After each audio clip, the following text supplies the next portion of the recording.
Como les dije, como les comentaba en la imagen del grupo, la predicación de hoy tiene que ver con una pregunta que puede sonar media rara porque ya sabemos de qué se trata, pero la pregunta dice: ¿conoces al Mesías?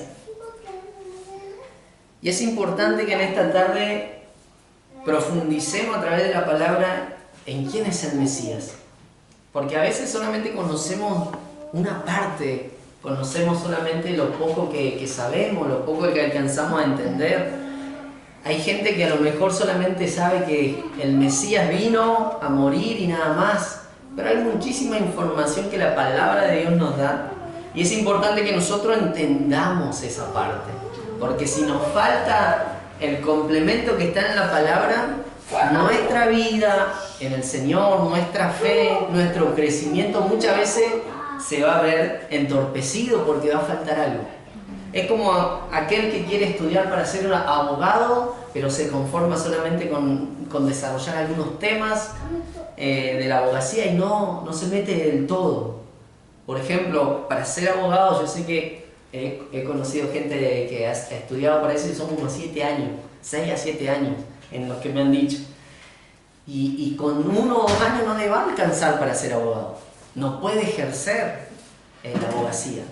Pero si tiene todo el complemento que hay en esos 6 años y recibe el diploma, su vida laboral de abogado va a ser muy buena. Va a tener un respaldo de empresas también y de gente que quiere contratarlo. Y de eso se trata en esta tarde la palabra del Señor, porque Dios quiere que nosotros sepamos quién es el Mesías. Y nos vamos a encontrar en la palabra con que hay cosas que a lo mejor no sabíamos y son necesarias para que entendamos bien por qué es importante conocer al Mesías. Vamos a ir a la palabra en Mateo 3, versículo 13, que es la palabra del bautismo de Jesús. Vamos a arrancar por ahí y después vamos a ir profundizando. Mateo 3, versículo 13, en la pantalla está, acuérdense. Dice así la palabra de Dios: entonces Jesús vino de Galilea a Juan, al Jordán, para ser bautizado por él. Mas Juan se le oponía, diciendo: yo necesito ser bautizado por ti, y tú vienes a mí. Pero Jesús le respondió: deja ahora, porque así conviene que cumplamos toda justicia. Entonces le dejó. Y Jesús, después que fue bautizado, subió luego del agua, y he aquí los cielos le fueron abiertos, y vio al Espíritu de Dios que descendía como paloma y venía sobre él. Y una voz de los cielos que decía: este es mi Hijo amado, en quien tengo complacencia. Amén. Acá encontramos el bautismo de Jesús. Juan era el bautista, aquel que en el tiempo de Jesús anunciaba que venía el Mesías, anunciaba que venía uno más grande que él, que Juan bautizaba para arrepentimiento, pero que el que venía atrás de él iba a bautizar con el Espíritu Santo. Y cuando se presenta Jesús delante de Juan, obviamente el menor le dice a Jesús: ¿vos venías a bautizarte conmigo? Yo necesito ser bautizado primero por vos. Pero Jesús fue muy correcto, porque él necesitaba cumplir la palabra, porque él venía a cumplir la palabra de Dios. Y la palabra de Dios era necesaria que se cumpliera, la parte en que toda persona hebrea, judía, debía pasar por el agua. Era necesario. Era una manera en que Dios iba a demostrar quién era su Hijo. Entonces Jesús necesitaba entrar al agua, ser bautizado. Más allá que no tenía pecado, él tenía que hacer ese acto para que se cumpla la Escritura. Él dice en el versículo 15: deja ahora, porque así conviene que cumplamos toda justicia. porque así nos conviene cumplir toda justicia. Era necesario. Jesús sabía, no se podía pasar nada por alto Jesús. Tenía que cumplir la palabra porque Él la conocía. Él conocía los mandamientos, conocía las costumbres de todo el pueblo, conocía lo que se enseñaba. Entonces, como maestro, tenía que cumplir la justicia. Es como nosotros. Cuando nosotros conocemos algo que está bien y que es bueno delante de Dios y lo ponemos por obra y lo practicamos, se cumple una justicia en nosotros. Se cumple algo que Dios quiere que se cumpla. Por ejemplo, el poder orar, el poder leer la Biblia, el poder congregarnos, el tener la importancia de honrar el nombre de Dios con la vida, con los bienes y con todo el tiempo. Porque al fin y al cabo, con todo el tiempo le tenemos que honrar al Señor. No con lo que nos sobra, sino con todo. ¿Amén? Entonces necesitaba Jesús pasar por el bautismo. Y fue en ese momento, dice la palabra de Dios, que los cielos se abrieron y vino el Espíritu Santo sobre Jesús. Y se escuchó una voz que dijo: este es mi Hijo amado, en el 17. Este es mi Hijo amado. Ahí está. Este es mi Hijo amado en el cual tengo contentamiento. En quien yo tengo complacencia, dice otra versión. ¿Quién era el que hablaba? ¿Alguien sabe? El Padre. El Padre. Jesús era Dios, pero el Padre le declaraba a los que estaban ahí, en ese Jordán, en ese río, le declaraba quién era Jesús. Y eso era necesario que aconteciera, porque si Jesús no iba al agua, no se bautizaba, no cumplía esa palabra, el Padre no podía revelar quién era Jesús. ¿Cuántos de los que estamos acá, creo que la mayoría, o los más jóvenes, cuántos hemos visto películas de superhéroes? Por decir algo, ¿cuántos hemos visto? Yo he visto películas, a mí me encantan ver películas de superhéroes, de hecho. No sé si a los demás, pero los que vienen de mi era, de mi época, nos gustan los superhéroes. Por eso soy joven yo, porque me gusta. Y yo recuerdo, imagínense que yo recuerdo una película que me hizo pensar mucho en la palabra. Y ustedes me van a decir: el pastor está loco porque no va a comparar una película con la palabra de Dios, pero yo le digo que sí. El Espíritu Santo me llevó hasta ahí. Y yo estaba trabajando una vuelta y de noche, y se me vino a la memoria una frase de una de las películas que veía. No sé si alguien vio Iron Man. Yo la vi. Vi todas las películas de Iron Man, de hecho. Y en una de en la primera película, cuando está por terminar la película, nadie sabía quién era Iron Man. Y él se presenta delante de todos los reporteros. Y él agarra y dice: yo soy Iron Man. Y ya se arma un revuelo. Así termina la primera película. Y usted me puede decir: pastor, no vinimos a escuchar la película, no venimos a saber de la película. Pero déjenme decirle de qué se trata esto. Cuando recordé esa frase, yo soy Iron Man, que decía el personaje principal y terminaba la película, se me vino a la mente cuando Jesús se declaró esto en el Jordán. Los cielos se abrieron, descendió el Espíritu Santo, una voz se oyó y todos los que estaban ahí escucharon la voz. Alguien que dijo: este es mi Hijo amado, en el cual tengo contentamiento. ¿Ustedes creen que se llenó de reporteros ese lugar, que hubo un revuelo tremendo? Después va a asegurar que no. Porque luego de que pasa eso en el Jordán, Jesús es llevado al desierto por el Espíritu. Y pasa 40 días de ayuno. No fue como en la película. No hubieron cámaras, no hubieron reporteros, No hubo gente que preguntara qué pasó con el hombre, que se escuchó una voz del cielo que era el hijo de él. No hubo nada de eso. Obviamente la película es puro show. Uno se pone a ver una película y es para disfrutar un show que inventan. Pero ahí, en la realidad, nadie en ese tiempo, salvo Juan el Bautista y algunos discípulos de Juan, esperaban que vuelva a aparecer Jesús. Esperaban que vuelva a aparecer aquel en quien se posó el Espíritu Santo. Porque Jesús, como le digo, desaparece, se va al desierto. Se va 40 días al desierto a prepararse. ¿Y qué pasa en ese tiempo? Todavía no se divulgaba la fama de Jesús.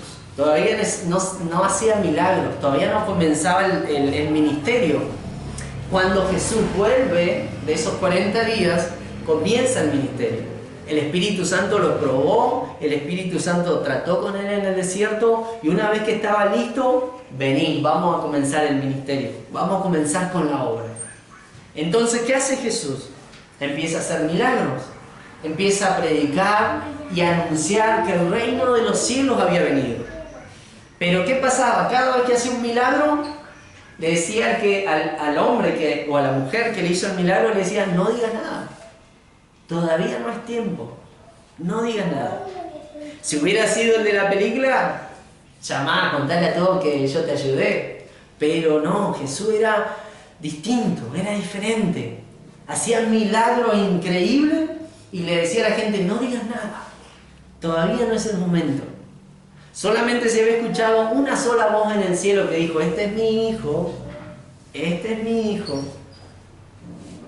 Una voz increíble se escuchó. Y después de eso, Jesús tranquilo. ¿Qué pasa? ¿O qué pasó en mi vida cuando el Señor se empezó a manifestar y a revelar de una manera tremenda? Yo quería hacer de todo. Yo quería andar por todos lados anunciando al Señor, predicando, orando. Yo quería hacerlo. No sé si les pasa a ustedes, pero a mí me pasaba. Yo no me podía quedar tranquilo. Pero Jesús, cuando comienza el ministerio, oraba, sanaba, no digas nada. No digas quién soy. No digas quién te ayudó. No divulgues esto que pasó. Y la persona que recibía el milagro quería salir corriendo a decirle a todo el mundo lo que había pasado. Pero Jesús le decía, no digas nada. A pesar de que Jesús decía, no digas nada, la gente empezaba a comentar. Che, vi milagros. Pasó algo. Una persona que estaba enferma, vino alguien, oró y se sanó. Alguien que estaba endemoniado, vino alguien y lo liberó. Pasó algo. Está pasando algo en la ciudad. Está pasando algo en el pueblo.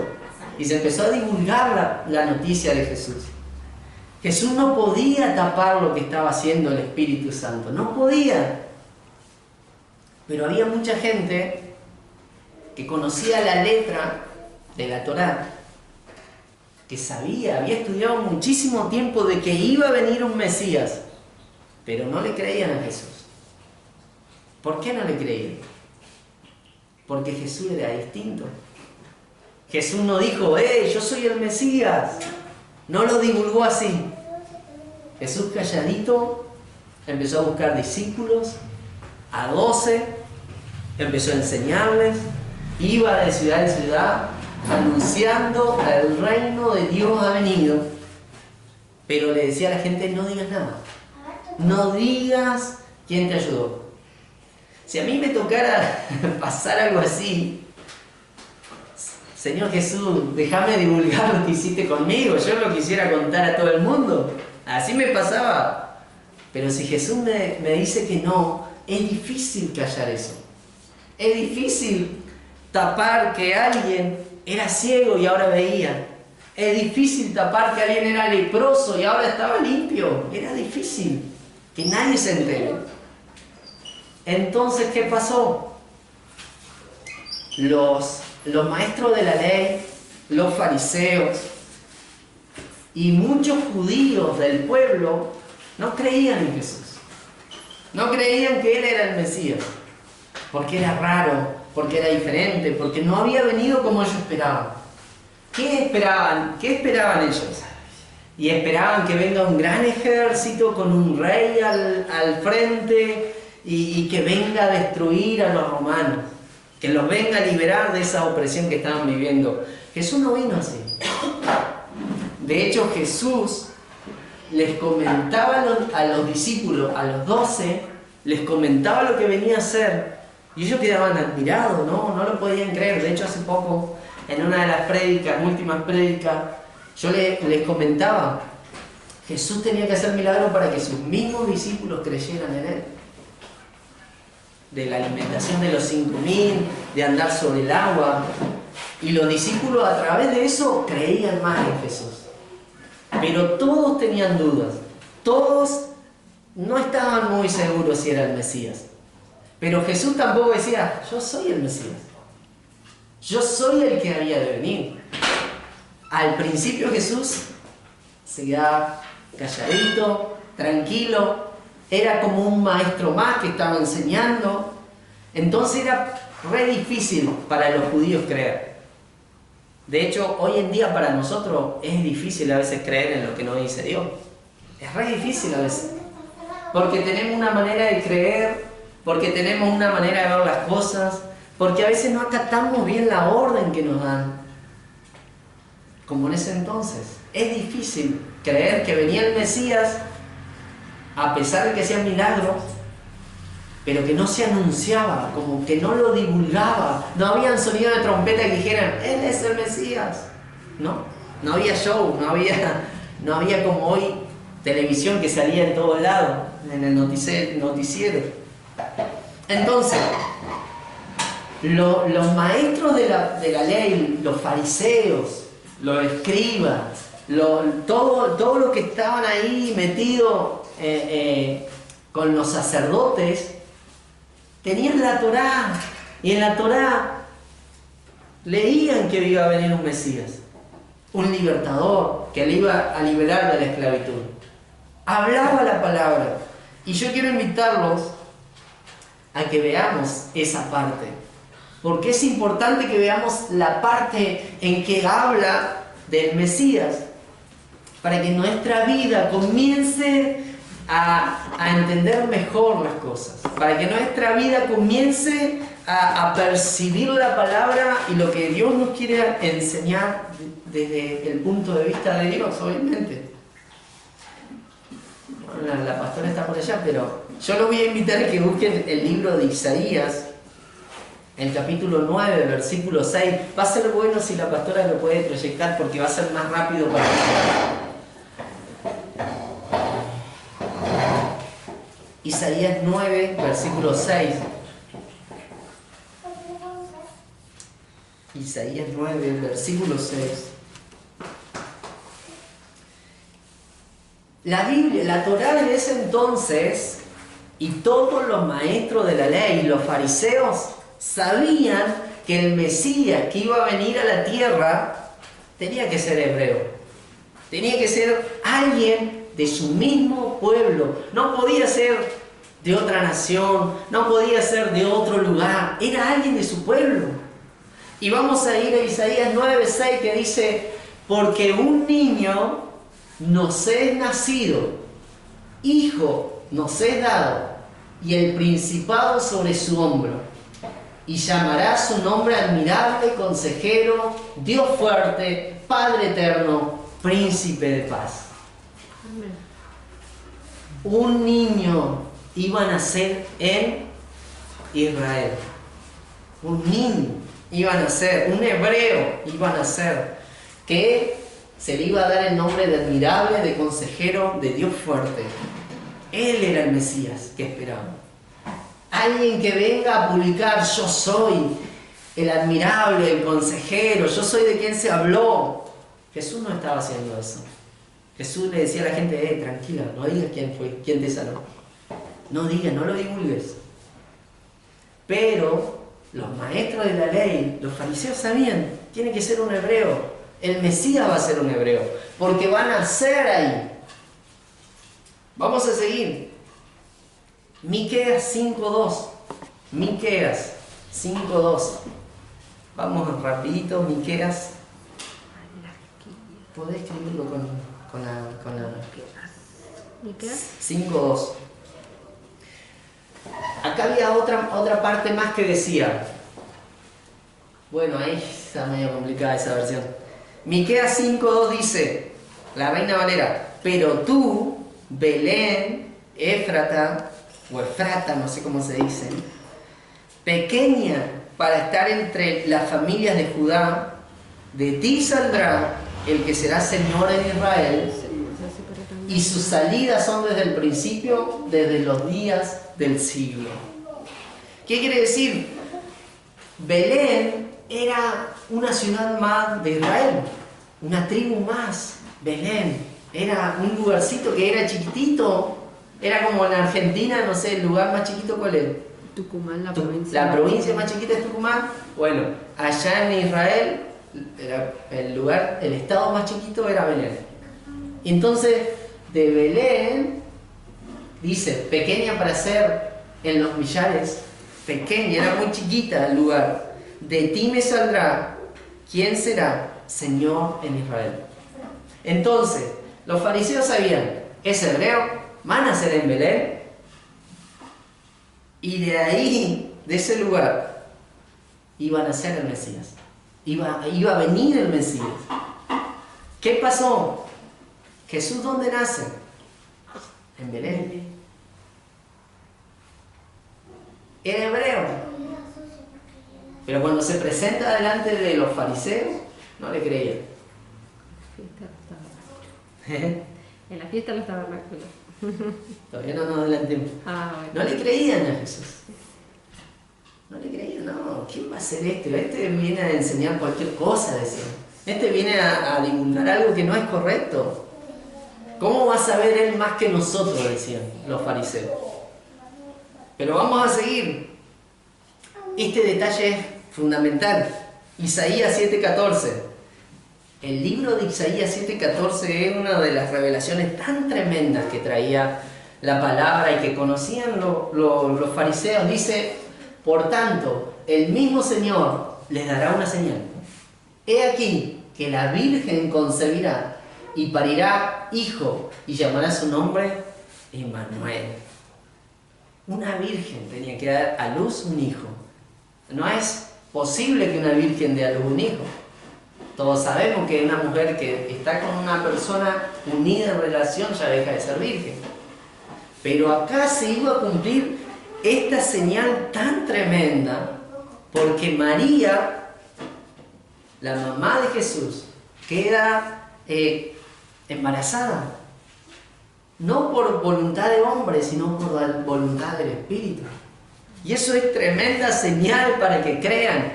Sabe que nadie, cuando Jesús nace, nadie le creía a José, que era el papá.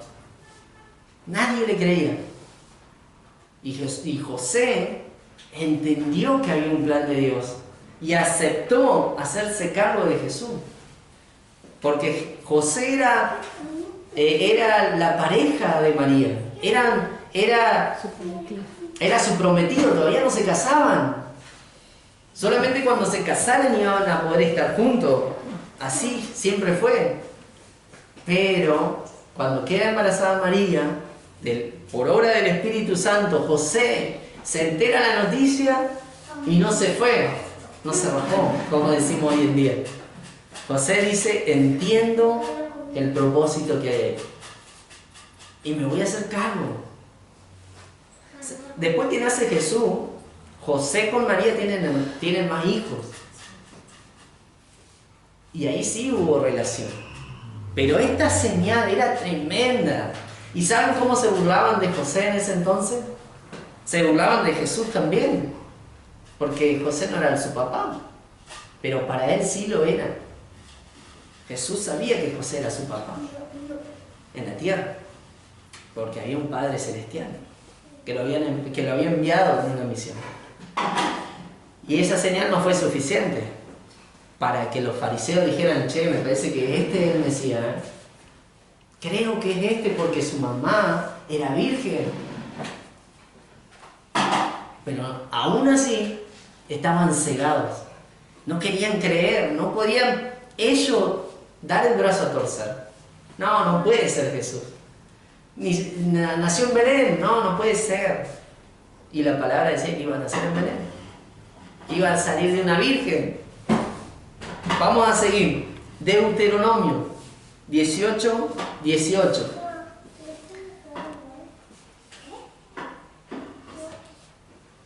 Deuteronomio 18, 18 dice, le voy a leer la versión Reina Valera que tengo acá. Dice, profeta les levantaré del medio de sus hermanos, como tú. ¿A quién le está hablando acá Dios? ¿Alguien sabe? A Moisés. Dios estaba hablando con Moisés en el tiempo que estaba Moisés. Desde ese tiempo ya se estaba anunciando la venida del Mesías, desde Moisés. Entonces Dios le decía, profeta le levantaré del medio de sus hermanos, como tú, Moisés, y pondré mis palabras en su boca, y les hablará todo lo que yo le mandare. Moisés fue un profeta que libró a Israel de la esclavitud. Moisés fue enviado como profeta a librar a Israel. Pero Jesús, siendo el profeta mayor, nos libra de la esclavitud del pecado y la muerte. Y no solo representa a Dios, Jesús no solo representa a Dios, porque Él es Dios. Entonces Jesús venía a cumplir todo lo que estaba escrito. Toda la justicia se cumple en Él. Entonces era importante que Jesús también sea profeta, porque era el representante de Dios en la tierra. Y veamos Juan 10:30, rapidito. Juan 10:30, que es un versículo muy corto. Dice, yo y el Padre, uno somos. Entonces Jesús estaba dando a entender que era el Mesías en ese entonces. Y aún así, todo lo que estaba escrito de Él no se creía. No debe ser Él. Este debe ser un impostor, este debe ser cualquiera, decían. Y Jesús mismo testificaba la palabra que ya se había anunciado hace muchos años. Pero aún así, Jesús en ese tiempo no se promocionaba. Y yo quiero que entiendan algo que una vez me enseñó el Señor. Nosotros como hijos de Dios no tenemos que andar por todos lados gritando, yo hago sanidades, yo hago milagros, yo predico, yo oro. No lo tenemos que hacer. Porque aquel que está en la intimidad con el Señor es recompensado en público. ¿Qué hacía Jesús? Jesús estaba mucho tiempo en la intimidad con el Padre, y el Padre, por cuanto Jesús estaba en la intimidad, lo recompensaba en público. ¿Y qué hacía Jesús? Milagros, señales, maravillas, predicaba, hacía de todo Jesús. ¿Por qué? Porque la regla de oro para Dios, para ser usado, es estar en la intimidad. ¿Cuánto tiempo estamos pasando en la intimidad? Queremos ver milagros, queremos hacer cosas extraordinarias. Intimidad con el Padre, tiempo con Dios de oración. Me aparto, ayuno, tengo mi tiempo a solas con Él. Hace mucho tiempo, desde que nos casamos con mi esposa, fue mucho más difícil pasar tiempo a solas con Dios. Porque ahora estaba mi esposa, porque ahora compartíamos más tiempo juntos, ni hablar cuando vino Maya. Y muchas veces mi tiempo a solas con Dios era en el trabajo. Y en el trabajo estaba solo y muchas veces hablaba con Dios, con esa libertad que te da estar en intimidad con Él. Pero también muchas veces cuando estaba en casa, no es que no oraba en mi casa, obviamente que oraba. Y aprovechaba los momentos que mi esposa se iba a trabajar. O algunas veces de noche, que fueron muy pocas, me despertaba y ahí me ponía a hablar con el Señor. Pero qué importante es la intimidad. Jesús lo sabía. Y Jesús dejaba ejemplo. Jesús le decía a algunos discípulos, acompáñenme, vení conmigo a orar. Y se iban aparte. No iban todos juntos, iban 2 o 3 nada. Y Jesús le decía, acompáñenme a orar. Y Jesús se apartaba, lo dejaba yo solo y se iba solo también. Porque él sabía lo importante que es estar en esa intimidad. Entonces, Jesús decía, yo y el Padre somos uno. Se tenía que cumplir la palabra, sí, se iba a cumplir toda. En Jesús se cumple toda la palabra. Vamos a seguir, porque esto no termina acá.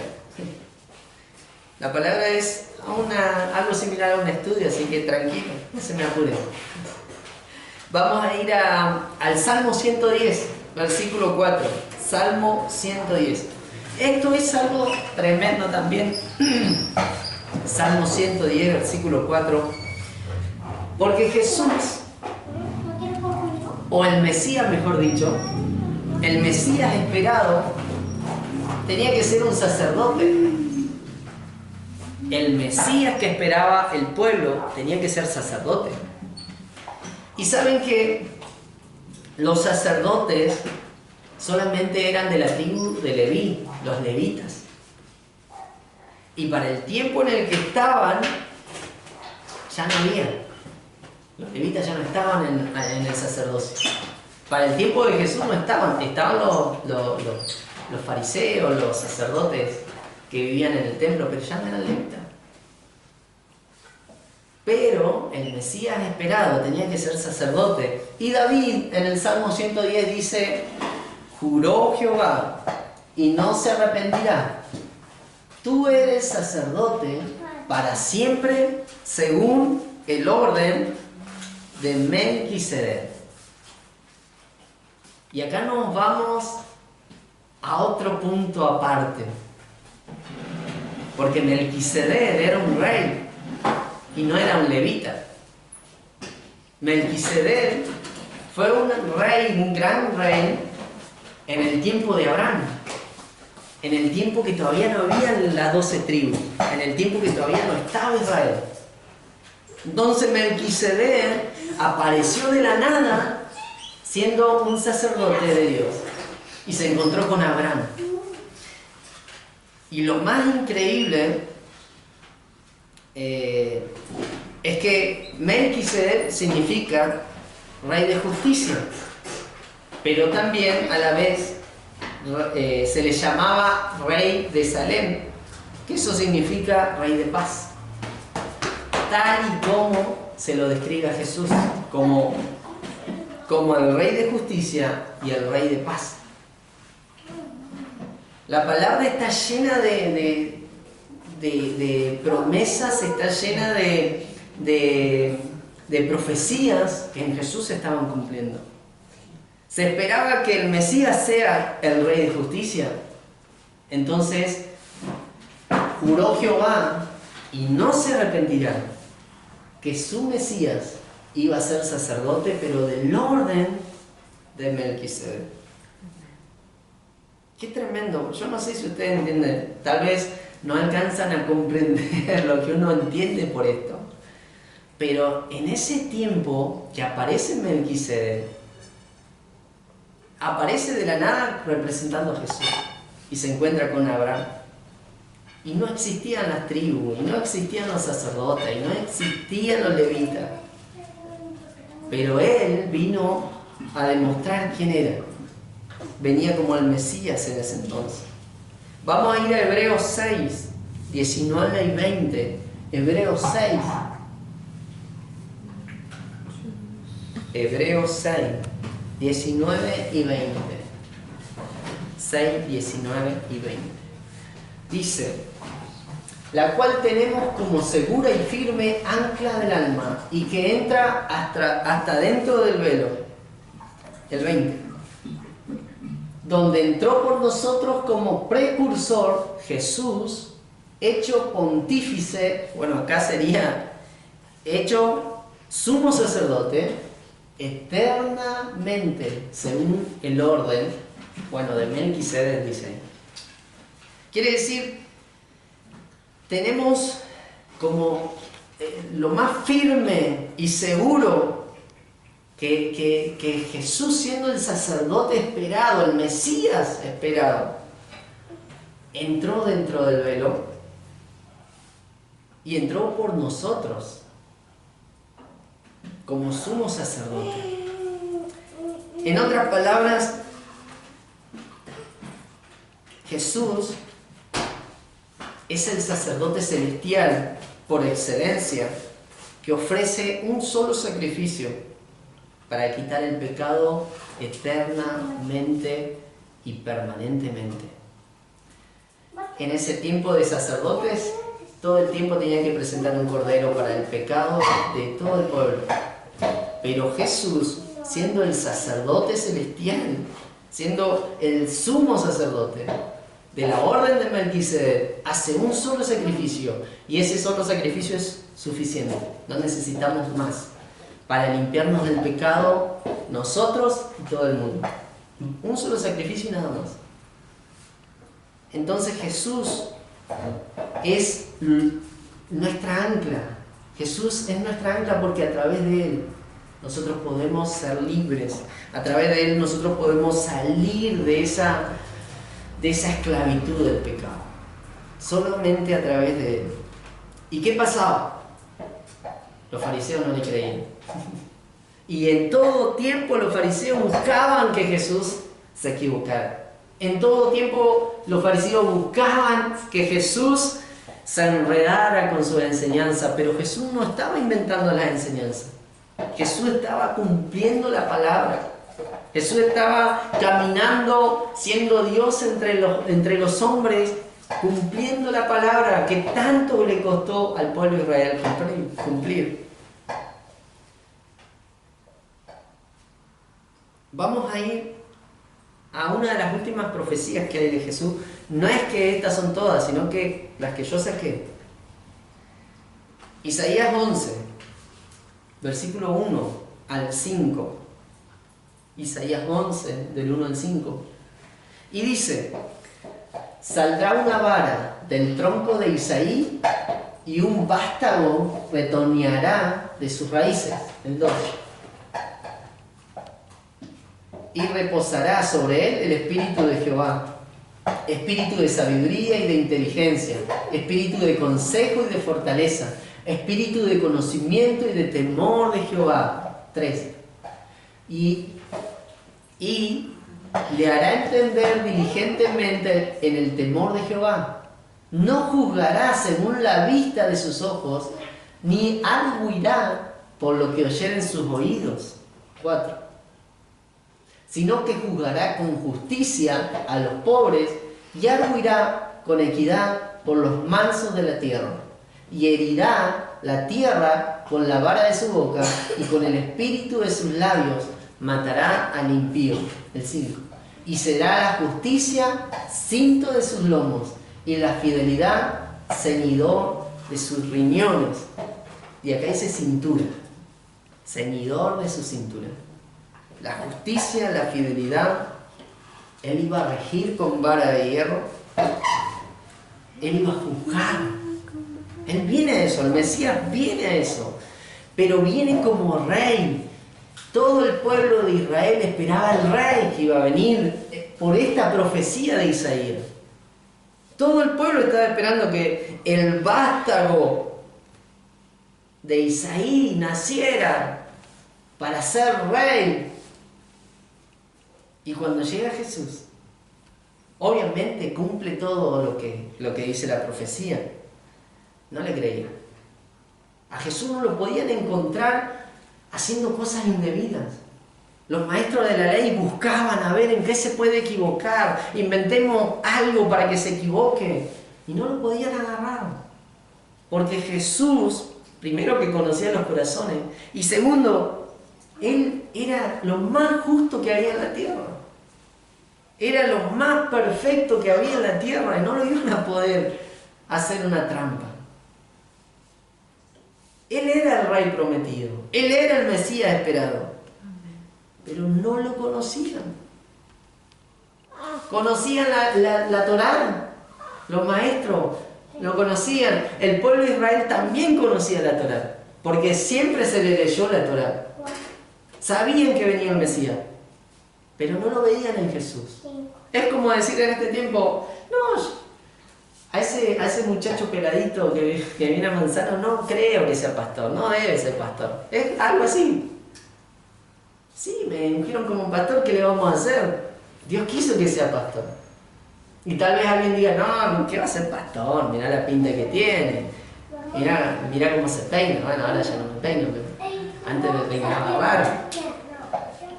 Pero a veces nos pasa y nos juzgan por lo que ven los ojos, por lo que escuchan. Nos juzgan sin conocer lo que Dios vio en nosotros. Y ellos hacían de Jesús.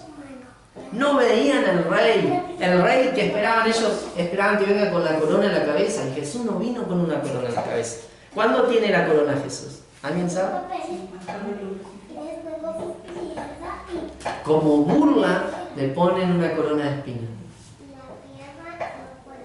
¡Qué tremendo! ¿Hasta dónde llega el hombre? ¡Qué mal! El rey tenía que ser de la tribu de Judá, de la tribu real. Cuando nació, encima esto también es increíble, cuando nace Jesús, vienen unos 3 sabios buscando al rey de los judíos. Que hoy en día se los conoce como los reyes magos, que no son reyes, no son ni magos, eran sabios. Mateo 2, 1 y 2. Vamos a Mateo rápido, 2, 1 y 2. No se me duerman, hermano. Tomen agua, tráiganse mate la próxima vez. ¿Por qué se le dicen reyes magos? Es un invento. Son inventos. Inventos de la gente, de la cultura, Se han mezclado, claro. de todo lo que han querido tapar. De hecho, Navidad, el 25 de diciembre, no nació Jesús. Nosotros sabemos que hace poquito se celebró Sukkot, y es hace poquito la fecha en que nació Jesús. No sé si estuvieron atentos, pero no sé si lo publicamos nosotros. No, después de Sukkot viene.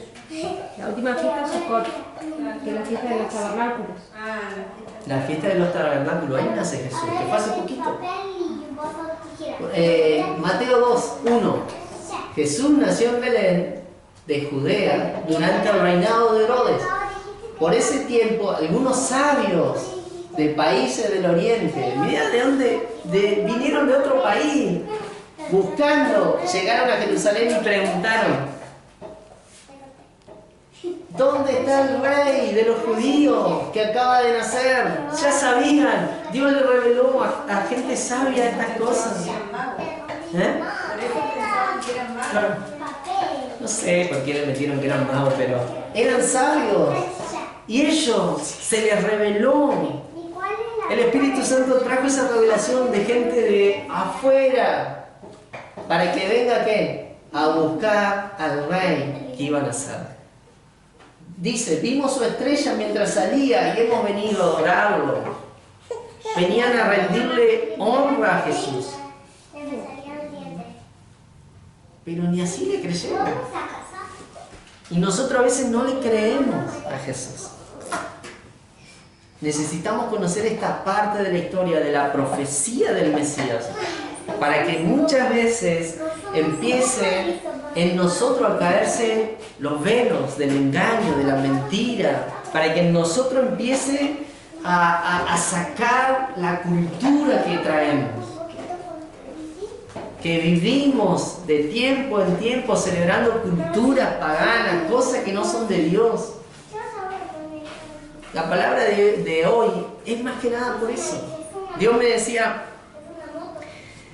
conocen al Mesías, porque si lo conocieran no estarían como los fariseos, perdidos, haciendo cosas que no tenían que hacer.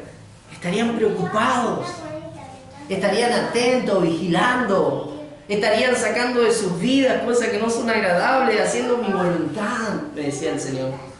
Y eso va para mí también. No piensen que es para ustedes, esto es para todos. Juan 18, versículo 36. en un momento Jesús tuvo que hablar. Y dijo en Juan 18, versículo 36, Jesús dijo, mi reino no es de este mundo. Si mi reino fuera de este mundo, mis servidores pelearían para que yo no fuera entregado a los judíos. Pero mi reino no es de aquí. Jesús estaba por ir a la cruz. Estaba en pleno juicio. Y le preguntaron, pero vos sos rey. Se dice un montón de cosas de vos. ¿Sos rey al final o no? Y Jesús dijo, mi reino no es de este mundo. El reino de Dios está en los cielos. A pesar de que él venía a anunciar que el reino venía a la tierra, él sabía que no podía actuar como rey. Él primero tenía que ir a la cruz. Él primero tenía que pagar el precio. Después iba a ser coronado. Entonces Jesús le decía a los que estaban ahí, tratando de buscarle la vuelta para que caiga, le dijo, si mi reino fuera de este mundo, mis servidores pelearían para que yo no fuera entregado. ¿Saben quiénes son los servidores del Señor? Los ángeles. Jesús hubiera dicho, ayúdenme, frenen todo esto, y capaz que los ángeles se hacían evidentes a los ojos y dejaban el desastre. Pero Jesús no podía hacer eso. A él todavía no. Tenían que ir a la cruz. A él tenía que morir, pero resucitar, para que se cumpliera la palabra. Él era rey, obvio que era rey. Y les voy a tirar dos profecías más, para que nos quede más claro. Hay una de las profecías que decía que el Mesías tenía que ser hijo de quién? De uno de los más conocidos de la Biblia. Hijo de David. Imagínense, en el tiempo que estuvo David, al tiempo en que aparece Jesús, hubo muchísimos años. Muchísimos, ciento tantos, 200 y 300 de años. No, mucho más todavía. Desde que estuvo David hasta que apareció Jesús. Y la profecía decía que tenía que ser hijo de David. Era imposible físicamente que sea hijo. Pero dice Mateo 22, versículo 42.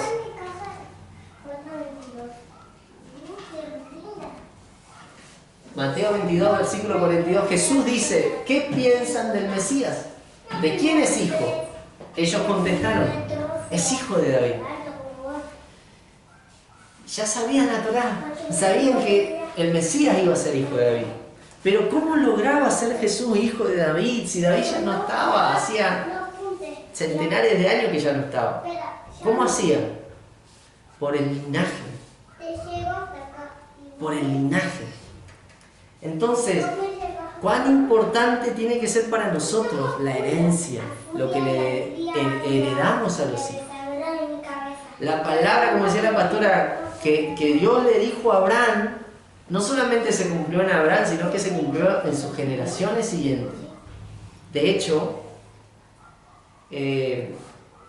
David sabía que el Mesías iba a venir. David era una persona tan íntima con Dios que Dios le reveló que iba a venir el Mesías, que tenía que salir de él. Y cuando la palabra nos empieza a marcar la genealogía de Jesús, llegamos a que la genealogía llega hasta David. Es increíble cómo Dios no pasa por alto su palabra. Para aquel que nunca conocía esta parte, en Mateo 1, el primer libro, dice cuál es la genealogía de Jesús. Y ahí se van a sorprender cómo Dios va uniendo todo lo grande de la Biblia con Jesús. Es increíble, hasta Abraham. Hasta Abraham no llega a alcanzar. Entonces, todo eso se lo sabían de memoria los israelitas, los judíos. Se lo sabían, pero no lo veían en Jesús, no lo podían percibir. ¿Por qué? Por los velos. porque tenían nublado el entendimiento. ¿Por qué? Porque lo que vivían no era lo que tenían que vivir. Lo que Dios quería que vivan era otra realidad. Alguien que espera al Mesías no es alguien que hace alianzas con el pecado, que hace alianzas con el gobierno, como en ese entonces. Los fariseos hacían alianzas con el gobierno que estaba de turno y de esa manera oprimían al pueblo cobrando el impuesto. No estaban cumpliendo lo que Dios quería que cumplieran. No estaban esperando al Mesías como debían. Se sabía la palabra porque era algo que siempre se enseñaba. Pero no lo estaban cumpliendo, no lo estaban poniendo por obra. Y Isaías 53, no lo vamos a leer porque es muy largo. Después lo leen en la casa si quieren. Isaías 53. Dice que el Mesías tenía que sufrir. El Mesías tenía que sufrir, profetizaba Isaías. Y en esa profecía dice que como que su rostro fue mudado por la violencia que recibió, que su cuerpo fue maltratado. Creo que lo hemos leído en algún momento. En Isaías relata literalmente lo que vio Jesús en la cruz.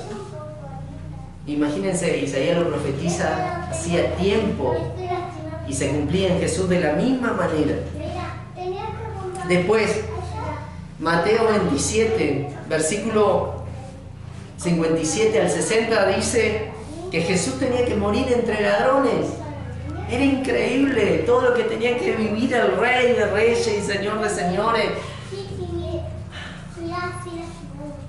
Perdón, no era ese. No era ese, pero la palabra dice que tenía que morir entre ladrones. Tenía que morir entre ladrones y murió con 2 ladrones al lado, Jesús. ¿Cuántos se acuerdan de esa parte? Y después, que es este versículo, a pesar de que él moría entre ladrones y que la gente se burló tanto de Jesús, Jesús es sepultado en una tumba de un hombre rico. En una tumba de alguien digno de la realeza. No en un lugar así nomás, en un hueco y lo tiraban. Jesús, siendo rey, tenía que ser enterrado, ser sepultado en un lugar digno de alguien como un príncipe o como un rey. ¿Y qué pasó? Aparece el hombre rico. Mateo 27, 57. Ahora sí es este el versículo.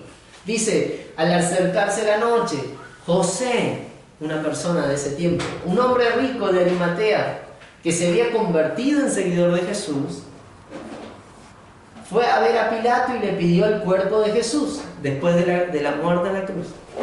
Pilato emitió una orden para que se lo entregaran. José tomó el cuerpo y lo envolvió en un lugar, lo envolvió en un largo lienzo de lino limpio, esas eran telas finísimas, lo colocó en una tumba nueva, su propia tumba que había sido tallada en la roca. Luego hizo rodar una gran piedra para tapar la entrada y se fue. Hasta ahí nomás. Vemos que la palabra se iba a cumplir. Yo no sé, es increíble. Dios tuvo todos los detalles de las profecías que hubieron sobre el Mesías. Esta también era una profecía, que tenga que ser sepultado así. Era una profecía y se cumplió.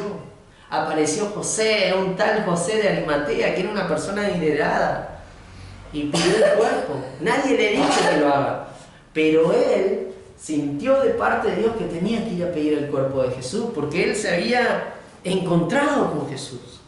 Como nos pasó a nosotros, nos encontramos con Jesús. Nos encontramos con Jesús, nos cambió la vida Jesús. Y le pasó a José, y José dijo, yo voy a ir a pedir el cuerpo. No sé si me lo van a dar, no sé si me van a dar mucha vuelta a la burocracia del momento, pero lo voy a ir a intentar. Porque ese hombre me cambió la vida y es digno de que esté en un lugar de honores. No, porque si no, yo me imagino que a los ladrones que estaban al lado de Jesús lo van a haber tirado así a un costado y que se pudrieran nomás. Pero a Jesús no. Lo envolvió en una tela bien fina, bien, en este tiempo sería de marca, y lo sepultaron en un lugar digno de un rey. Se cumplió toda la palabra de Jesús. Toda. Y esto que yo le leí es solamente un par de las profecías que habían de él. Y nos pasamos 55 minutos de la prédica hablando de la profecía del Mesías. Y todavía falta. Así que tengan paciencia, hermano, en esta noche. ¿Por qué necesitamos entender quién es el Mesías? Porque nosotros tenemos que ver que de Jesús se habló mucho. El Mesías prometido, el Salvador. Nosotros no éramos parte de eso. Nosotros éramos gentiles para Dios. No éramos de su pueblo. Y dice la palabra que Él vino a su pueblo y su pueblo le dio la espalda. Entonces, ¿qué pasa? Jesús dice, si ellos me dan la espalda, que son el pueblo que yo elegí, yo quiero recibir a todos los demás. Es como la parábola que dice Jesús, que hay una fiesta y un hombre rico invita a sus amigos, a todos sus amigos de confianza, y los amigos le dijeron, yo estoy ocupado, yo estoy haciendo trabajo, yo estoy en otras cosas, no podemos ir, no podemos participar de la fiesta del rey. ¿Y qué hace el rey? No cancela la fiesta. El rey dice, vayan y busquen a todos los que están en las calles, en los caminos, aquellos que son pobres, aquellos que están tirados en el olvido, y tráiganlos a la fiesta. Y eso somos nosotros. Nosotros estábamos desparramados, éramos lo peor del mundo, éramos la escoria, como dicen a veces. Nosotros éramos los gentiles, que nosotros no éramos parte de ese pueblo. Pero Dios, en su gran amor y en el amor que tenía por toda la creación que Él hizo, decidió hacernos parte a través del Mesías. Nosotros no vivimos la palabra del Mesías como ¡wow! El Mesías. Porque a veces no entendemos el significado que tenía para el pueblo.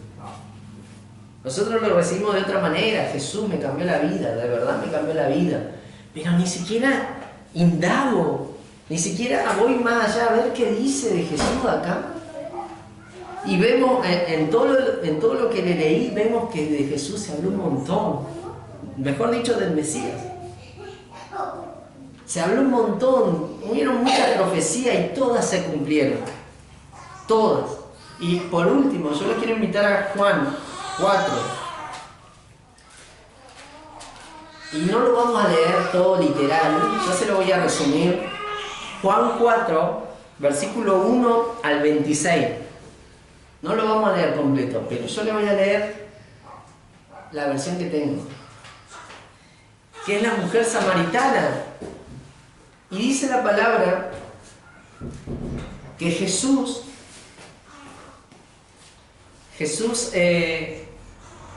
se va a otro lugar después de haber estado en Jerusalén. Se va a otro lugar, se aparta y se acerca a Samaria.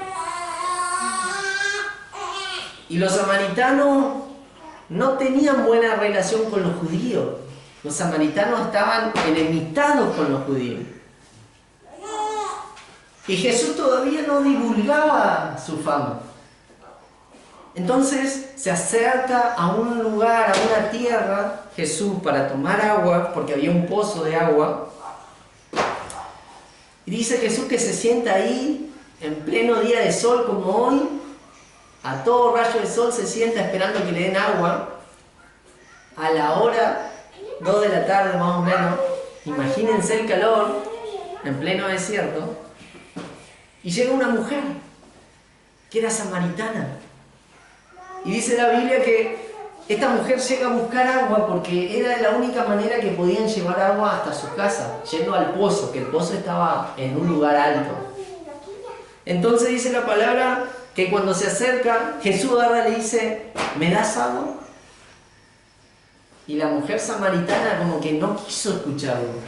porque estaba la enemistad con los samaritanos. Y la mujer identificó que esa persona era un judío. Entonces no le prestó atención, siguió sacando agua. Y Jesús le vuelve a decir, ¿me das agua? Y la mujer dice, ¿cómo me preguntás a mí, que soy samaritana, que te dé agua? Si nuestros pueblos están enfrentados. No hay relación. ¿Cómo me venía a pedir agua? Y Jesús, en otras palabras, se lo voy a resumir yo, le dice, si supieras quién es el que te pide agua, vos me pedirías a mí que te dé agua. Porque el agua que yo te doy es de vida eterna. Ese relato es increíble. La mujer samaritana dice que sos un profeta que ha venido a esta región.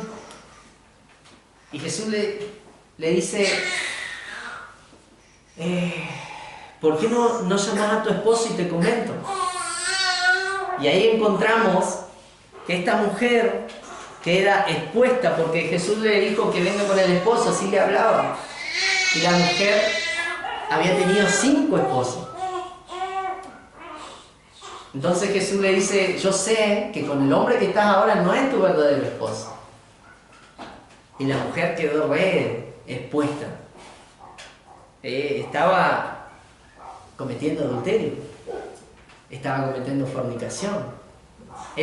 Los samaritanos también conocían la Torá. Pero había una enemistad tan grande con los judíos que no se hablaban, no se llevaban bien. Y Jesús le empieza a hablar. La mujer se siente desnudada por las palabras de Jesús. Porque era como que Jesús le conocía toda la vida. Y no lo podía creer la mujer. Y le dijo, seguro que sos un profeta. Y es ahí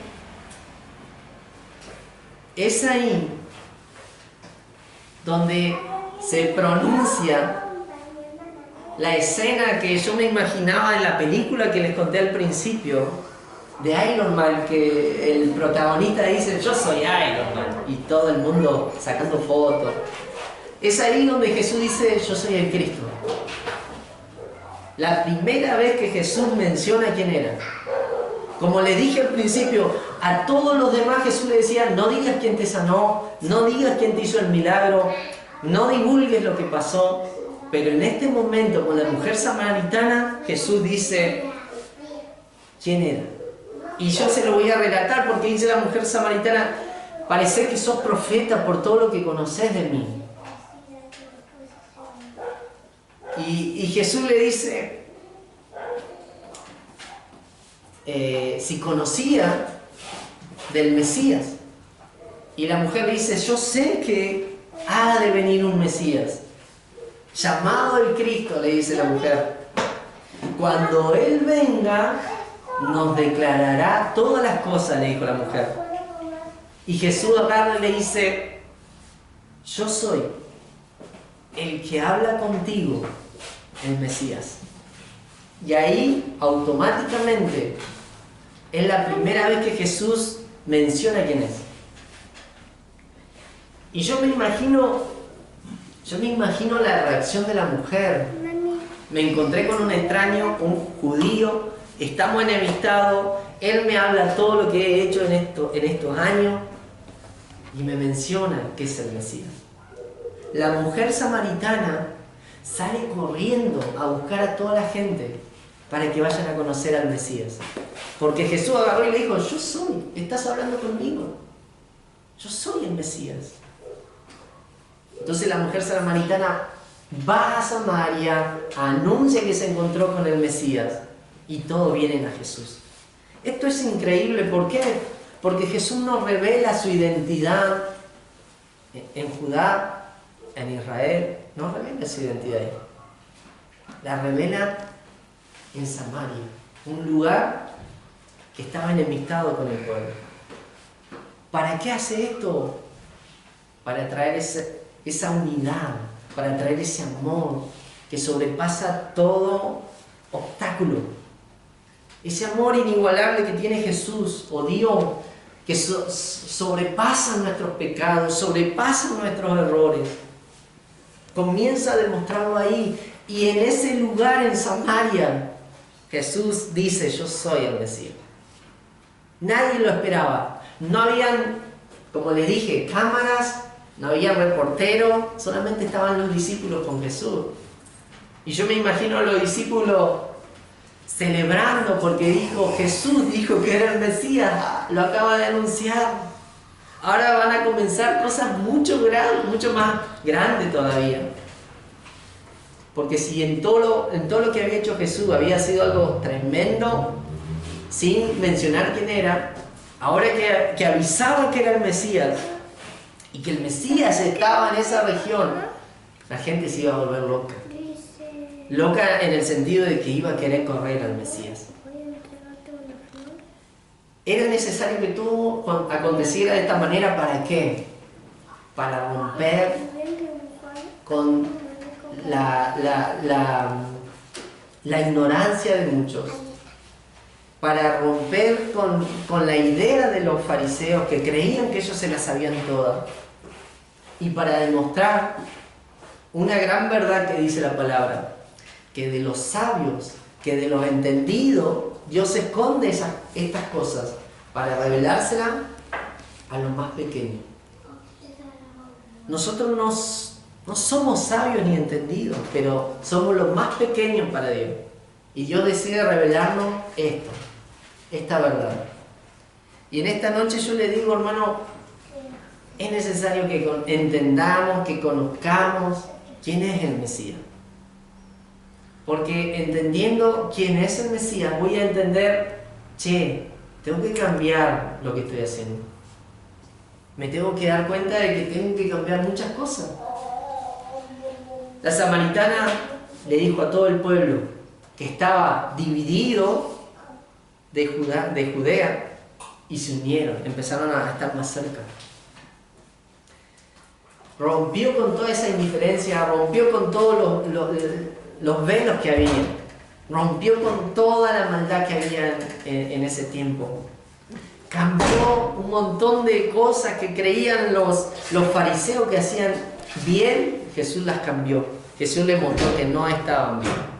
Y yo les digo en esta noche, si nosotros conocemos que Jesús es el Mesías, el prometido, el que iba a venir a librarnos de la esclavitud, del pecado, no solamente se trata de eso, sino que también tenemos que reordenar nuestra vida, ponernos en esa delgada línea que nos marca el Señor, que dice, sin santidad nadie verá al Señor.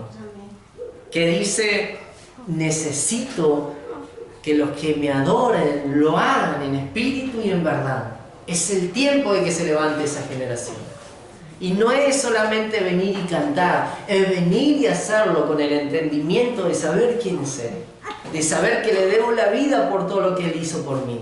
De saber de que se anunció tanto en la palabra, se anunció tanto en los años de Él, que ahora es una realidad y llegó a mi vida. Y si llegó a mi vida, reordeno todo lo que Él me pide. Comienzo a hacer lo que Él quiere que sea. ¿Y cuánto nos ha pedido el Señor? ¿Te ha pedido todo? No nos pide nada. Creer, siempre nos dice. Creer. Y muchas veces, a través de los pastores, a través de los líderes, Dios habla al pueblo. ¿Para qué? Para que nos acerquemos más a Él. ¿Cuántas veces el pueblo rechazó a los profetas? Un montón de veces. Un montón de veces le dieron la espalda a los profetas. Y en este tiempo también el pueblo, la gente que tiene que escuchar a Dios, rechaza la palabra, rechaza lo que se le enseña, rechaza la verdad. Cuando en realidad la verdad es el Mesías, la verdad es Dios. Y necesitamos vivirla, necesitamos hacerla parte de nosotros.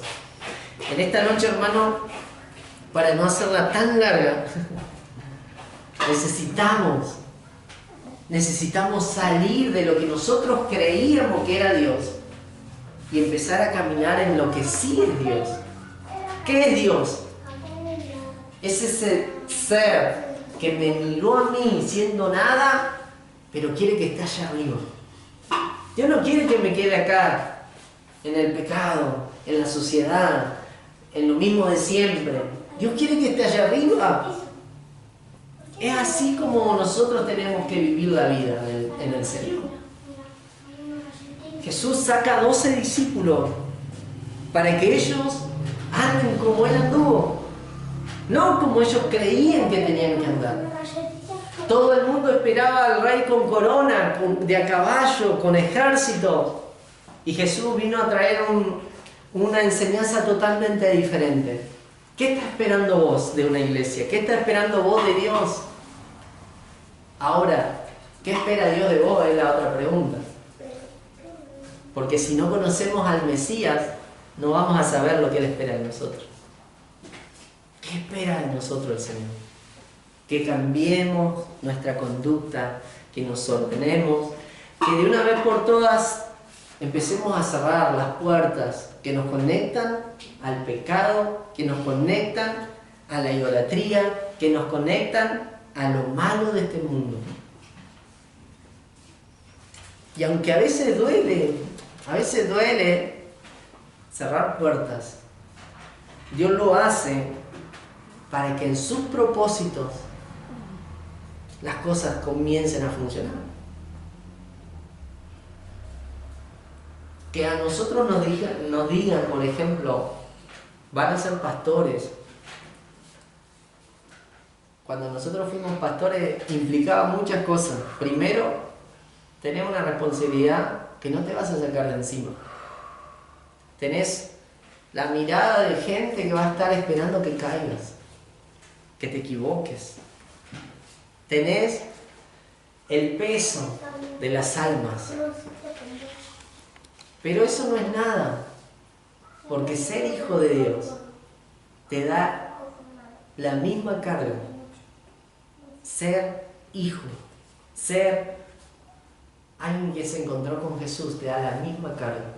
Todos me van a estar mirando, esperando a que me equivoque. Todos van a estar viendo cuándo le voy a fallar a Dios. Todos van a estar esperando que yo dé mucho más de lo que puedo dar. Y al fin y al cabo nosotros no somos los que damos todas las cosas, es Dios. Es su poder en nosotros los que nos hace funcionar. Muchas veces yo me sentí frustrado, me sentí como que ya estaba, que ¿por qué me metí en esto del pastorado? Muchas veces me pasó por la cabeza cuando tenía problemas, cuando tenía situaciones que no podía resolver. Pero saben que solamente es Dios el que nos da la palabra correcta, el que nos da la luz correcta para que nosotros podamos caminar bien. Nosotros no nos apoyamos en el hombre, no nos apoyamos en el conocimiento que teníamos, sino en lo que Él habla de nosotros. Y eso es algo que le hemos dicho muchas veces. No se apoyen en ustedes, no se apoyen en lo que sabían hacer, sino en lo que Dios quiere que ustedes hagan. Recuerden a Pedro, que Jesús le dijo, ven Pedro, camina sobre el agua. No, Pedro no necesitó que los discípulos le tuvieran las manos y él bajara, no. Pedro dijo, si él me dijo que camine, yo camino. Hay que salir de lo que nosotros creíamos que era Dios. El Mesías es mucho más grande de lo que nosotros creemos. Es algo que no se explica con palabras, pero que nos cambia. Y para que todo lo demás cambie en mi entorno, yo soy el primero que tiene que cambiar. Yo soy el primero. ¿Cuántos están esperando que toda su casa se convierta al Señor? Todos, yo también espero. Saben que yo vengo orando por mi padre, por mis hermanos, hace mucho tiempo. ¿Y acaso creen que ver que todavía no pasa eso me impide seguir a Dios? No me impide. Yo le sigo a Dios porque conocí quién era el Mesías. Y saben que Dios quiere que nosotros andemos en su orden, nos alineemos a su voluntad, para que de esa manera funcione todo lo que Él nos ofrece. Yo sé que a muchos nos ha dicho el Señor que nuestra casa iba a servirle, que nuestra casa iba a conocerle. A mí me lo dijo el Señor. Y que mi mamá esté acá, que algunos de mis hermanos conozcan al Señor, es algo increíble. Pero todavía espero que el resto también le conozca. Pero eso no me impide funcionar para el Señor. Sino que sigo mirando a Dios, me sigo esforzando en el Señor, me sigo ordenando, me sigo alineando a su camino. Y todo lo que está torcido y todo lo que yo creía de Dios que era de esa manera, lo saco. Porque no es de la manera que yo sabía que era Dios, sino que es de la forma en que Él quiere que yo le conozca. Y eso está acá en la palabra. Acá en la palabra. Así que en esta noche yo le digo, hermano, la palabra pudo haber sido larga. La palabra era necesario que sea larga. Que nosotros entendamos fundamento de quién es el Mesías. Alguien tan esperado. Porque no nos puede sorprender a nosotros que el Mesías esté con nosotros y nosotros no le conozcamos. Si el Mesías está, nuestra vida tiene que cambiar. Todo lo que somos tiene que cambiar. Y yo me tengo que sacar todo velo de los ojos, toda venda y tapón de mis oídos para poder seguirle conforme a lo que Él quiere. Amén. Amén. Dios les bendiga. Les invito a que se pongan de pie.